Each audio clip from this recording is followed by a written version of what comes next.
Susan sa airport. Grabe guys, 69 na yung apo ko.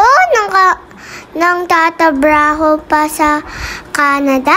Kasi pag nani, sobrang bait kasi ni Lola ko. Mama ko pagagayo.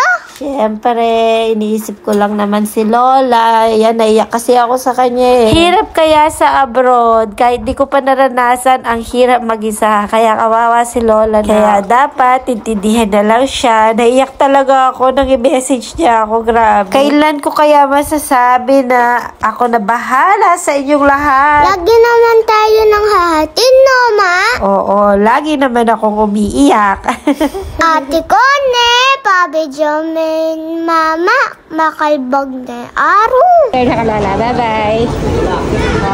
Guys, sige, bye-bye. Bye-bye, Lola.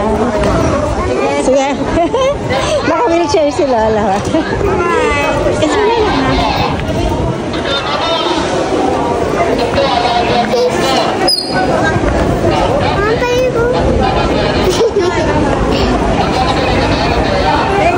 Ingat ka lagi dyan, Lola. Mahal na mahal ka namin. Sana maging healthy ka at mahabang buhay. See you soon. Bye!